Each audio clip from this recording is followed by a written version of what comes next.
सत श्री अकाल नमस्ते आज बहुत स्पेशल गेस्ट आए आज स्टूडियो ਵਿੱਚ Renee Predis from the Calgary Stampeders ਅੱਜ ਆਪਾਂ ਕਿਹਾ ਸੀਗਾ ਆਪਾਂ every month ਆਪਾਂ Stampeders ਤੇ Sursangam ਦੇ ਆਉਣਾ ਆ Renee, welcome to Sursangam. Thank you. Thanks for having me. Thank you. Not a problem. I just wanted to say, first of all, thank you for being here. I wanted to ask you a few things I'm curious about. Is what made you want to play football? Well, I played soccer my whole life. As a kicker, I grew up playing soccer. When I was in high school in Florida, the high school team created a new football team. Mm-hmm. The head coach came out to the soccer team and asked who wanted to try out. Mm-hmm. For some reason, everybody pointed at me.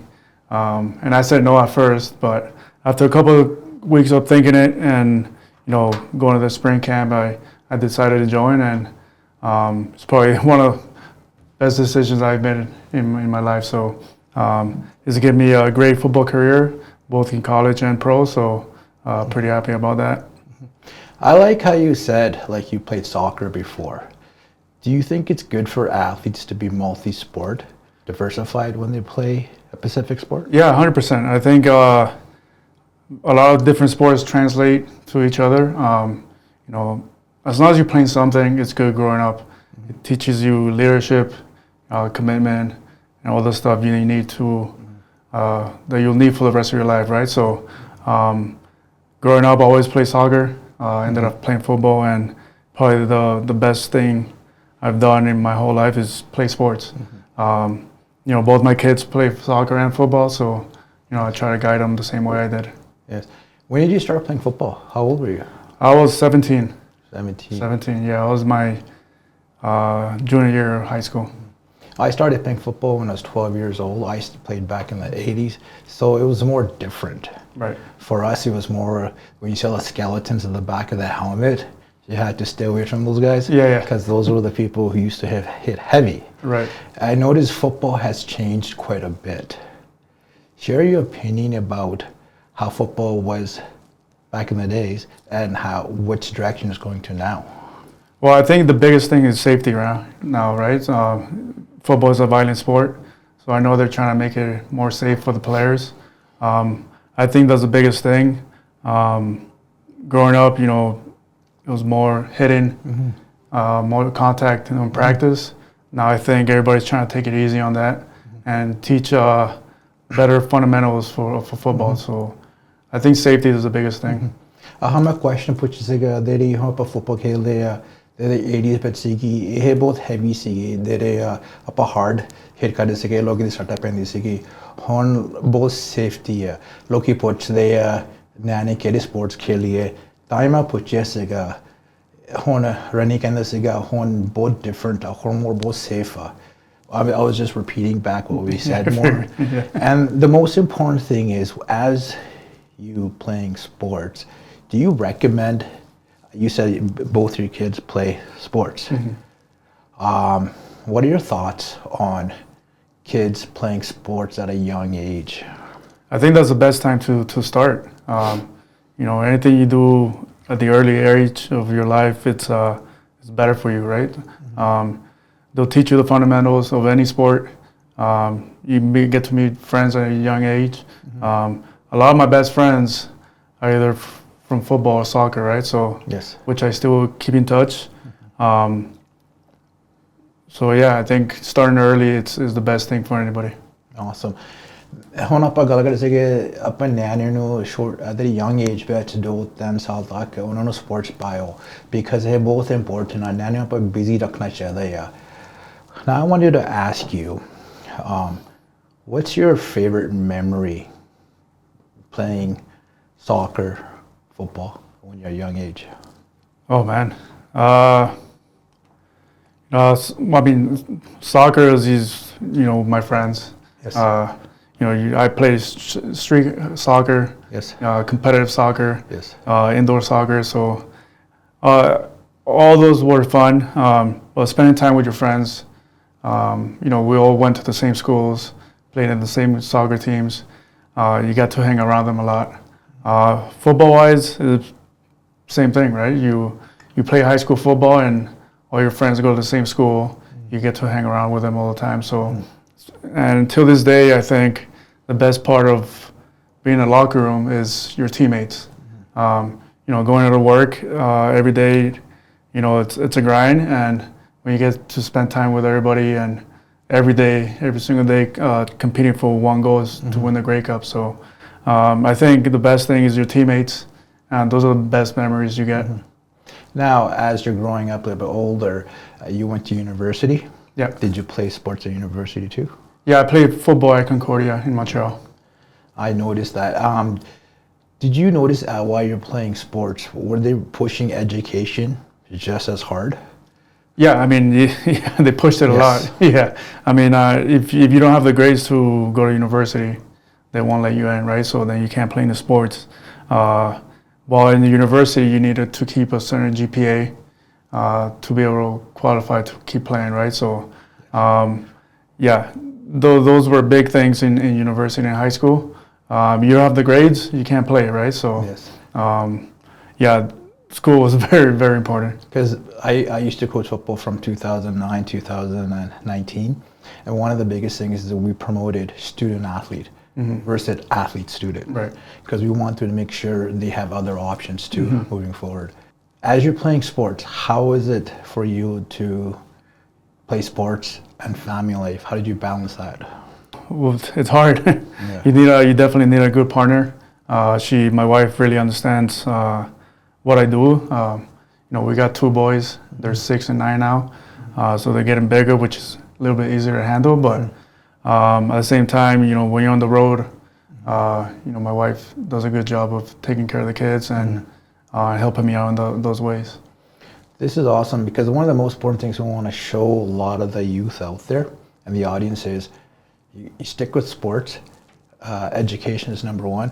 And number 2, as we're going to get into some of the accolades you received, like being on the All-Star team, how did that feel, and being a Grey Cup champion twice, right?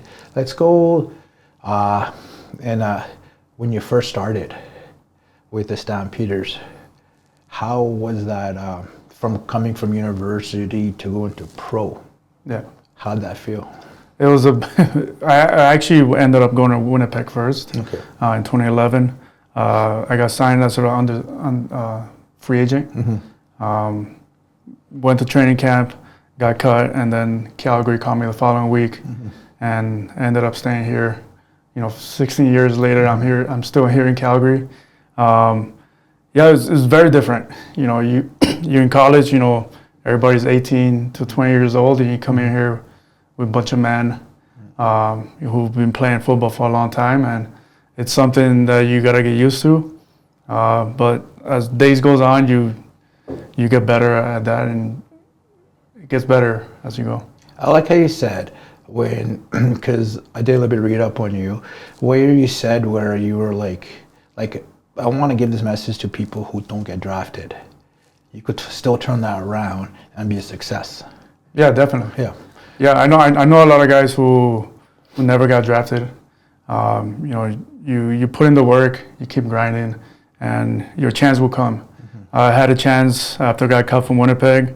I had a trial with 5 other kickers, and I did everything I could to be the guy, and they picked me, and I was able to be the guy for the next 16 years. Being there for 16 years, that's quite a long career. Very long, yeah. Right? Because even if you look at it, some of the players in the NFL and the CFL did 20 years, but now the game has changed so much, right? What I want you to ask you is, as being a veteran, how do rookies see you in the locker room, on the field, or doing community work? Yeah, the young guys, they follow the leaders, right? They follow the vets. They want to learn from the vets. I just lead by example. When it's time for us to go out and warm up, I'm usually the first guy out. I usually have the guys following me. I try to help them out as much as I can, right? Because you can't just do it by yourself. You need a good team around you to succeed, right? So I try to help as many as I can, and yeah, I'm very experienced. I came into the league at 23, 24 years old. Yes.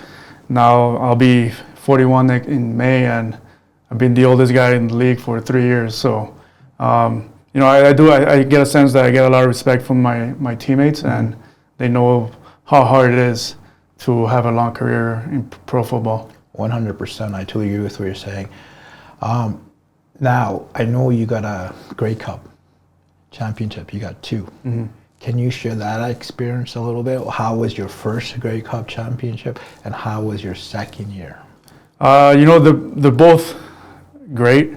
Both of them are a little different. In 2014, obviously it was my first Grey Cup. That was my second Grey Cup playing, and it was great, to get that feeling of winning and accomplishing what we all put together at the beginning of training camp, right? So then the 2018, it was more of a relief after losing 2 in a row previous years. So they each have their own meaning, but at the same time, winning the championship is the biggest thing you could accomplish, right? So they're both great, and like I said, they will both have different meanings. Especially you being a veteran at your age 41, how does it feel hosting the Grey Cup this year in Calgary?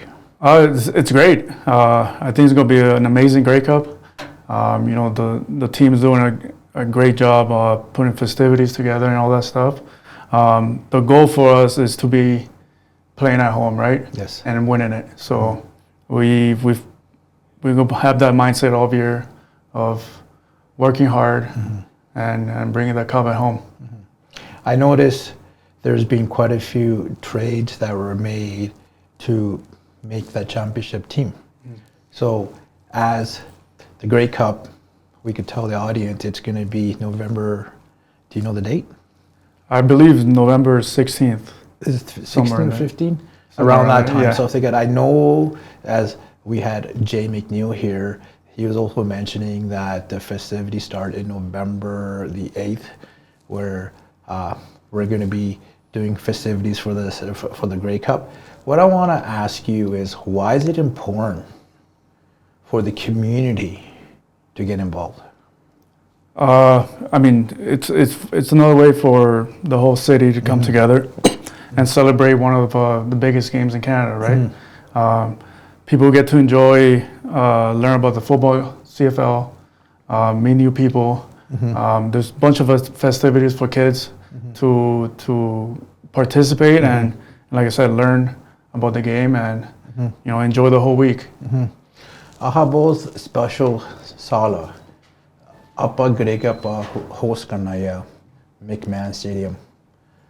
ਹੁਣ ਅਸੀਂ players ਲੈ ਕੇ ਆਉਣੇ ਆ every ਮਹੀਨੇ ਆਪਾਂ community ਵਿੱਚ ਸਿੱਖ ਸਕਦੇ ਆ ਇਹ ਇਹਦੇ ਸਪੋਰਟਸ ਖੇਡਦੇ ਆ ਇਹਦੀ ਦੀ ਬੈਕਗ੍ਰਾਉਂਡ ਕੀ ਆ ਕਾਹਦੇ ਖੇਡਦੇ ਆ ਨਾਲੇ most important this all ਬਹੁਤ important ਆ ਕਾਹਦੇ important ਆ ਆਪਾਂ community ਵਿੱਚ ਆਪਾਂ ਰਾਰ ਮਿਲ ਕੇ ਆਪਾਂ ਇੱਕ Grey Cup ਬਹੁਤ ਵੱਡੀ festivity ਕਰੀ ਆਪਣੀ community ਵਿੱਚ. One of the highlights that I want to ask you was when you did that 52-yard. How'd that feel? Which one are you talking about? Because I've had a lot of 52 you had a lot of, which one was your longest? My longest has been at 57. 57. 57, Let's talk about the 57. How'd you feel getting put in that moment and you had to get... I feel like every other kick. I take every kick the same approach, whether it's an extra point or 55, 57. Obviously it was a little more, since it's a longer field goal, it means a little bit more. But I take the same approach every kick. My longest before that, I think it was 53. So when I knew where the ball was, I was pretty excited about that, and I had to make sure I made that one. So yes. Hopefully I get to break that. So you're gonna break? Yeah. Hopefully I get a chance to get a 58. Nice. Renee plays kicker, Stampeders, a field goal करता है. Any position बहुत important है. कई लोग कहते हैं kickers की job sometimes important नहीं होती. They look game close होती है. points wouldn't matter on there. So I just told them that you're a place kicker and why your job is very important. Because a lot of people say, well, like people punt, they kick, but why is it important? It could be the one that could be crucial during the time. Is there anything else that you like to say to the audience as being a veteran? What do you want them to do this year? How do you want them to contribute as the South Asian community, and how can we work together as a family? Yeah, I think the best way is coming out to a game. Yes. You've been to many games. I've seen you at the games all the Yes. time. It's just experience the game day, right?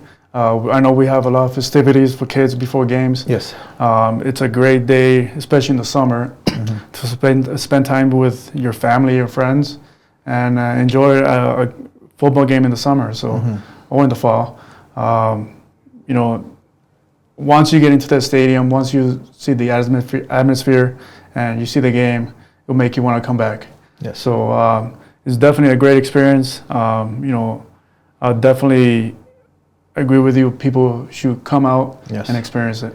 We're looking at doing something with the community. When you guys start your preseason, before, like you guys started your practice, stuff like that, maybe try to get a whole bunch of like community members come watch you guys practice.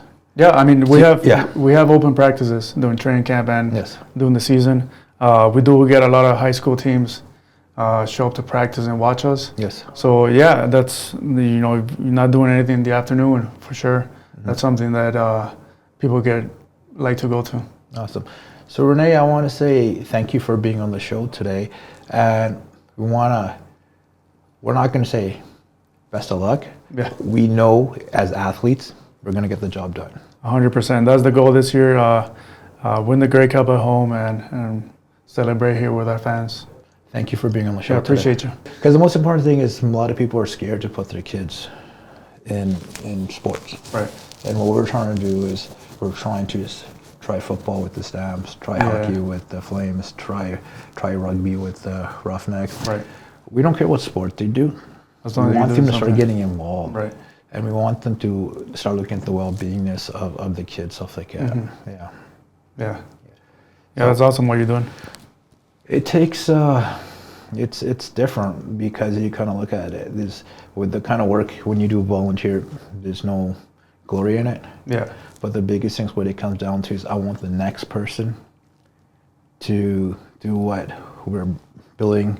Because we feel like building a legacy, someone has to be the catalyst. And the most important thing with that is others will follow. Right. And it takes a bit because we've been working at this for almost 3 years now. And the most important thing is we're building that connection, bridging that with the communities, because there is money. Oh yeah. It's just that how do we want to approach it, right? And the most important thing is people feel safe when you open the doors and people come in. Right. That's our goal, like like being at the East fan zone. A lot of people, they always look for the because we have a yellow tent, and people say, "Oh, that's kids play tent." That's what we want to get to. Is like, okay, you see a yellow tent, right? And we're also realizing that when we do Heritage Night, we had families who'd never been to McMahon Stadium for 45 years. So this is something that I brought to Jay, like a brainchild. I said, "Hey Jay, do you want to try something?" Yeah. He said, "Sure." Yeah, those games get pretty busy. Yes, so. yes. And that's the thing is, you know what I mean? It takes the community, plus what you guys are doing in the community makes a big difference. Stuff like that,